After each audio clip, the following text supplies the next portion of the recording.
نحمدہ ونصلی ونسلم علی رسول الکریم۔ السلام علیکم ورحمۃ اللہ۔ امید ہے آپ سب لوگ بخیر و عافیت سے ہوں گے۔ تو ویڈیو دیکھنے سے پہلے آپ سب سے گزارش ہے کہ ہماری چینل کو ضرور سبسکرائب کریں۔ تو آج کا جو ٹاپک ہے، آج کا جو موضوع ہے وہ زبان کی لکنت کے حوالے سے ہے، یعنی کہ حقلانہ، جن کی زبان میں لکنت ہے، یعنی کہ وہ سیدھے طریقے سے نہیں بول پاتے ہیں۔ تو آج انشاءاللہ مستعان میں ان کے لیے ایک آزمودہ وظیفہ لے کر آیا ہوں۔ مجرب وظیفہ ہے، آپ ضرور آزمائیں اس وظیفہ کو۔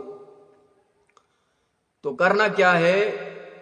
پہلی بات، یہ وظیفہ وہی لوگ کر سکتے ہیں جن کی زبان میں لکنت ہے۔ کرنا کیا ہے کہ سونے سے پہلے آئینہ ایک سامنے رکھ لے، شیشہ، اور اسی کے سامنے کھڑا ہو جائے، اور یہ چیز آپ کو 100 مرتبہ پڑھنا ہے۔ پڑھنا کیا ہے کہ وَحْلُلْ عُقْدَةً مِّن لِّسَانِي، بس اتنا ہی پڑھنا ہے۔ پھر سے سن لیجئے، وَحْلُلْ عُقْدَةً مِّن لِّسَانِي۔ آئینے کے سامنے جب آپ کھڑا ہو جائیں گے تو یہ چیز آپ کو 100 مرتبہ پڑھنا ہے، اور اپنے ہاتھوں پر پھونک مارنا ہے اور اپنے چہرے پر رگڑنا ہے۔ تو یہ طریقہ آپ کو برابر 90 دن جاری رکھنا ہے، یعنی کہ 90 ڈیز۔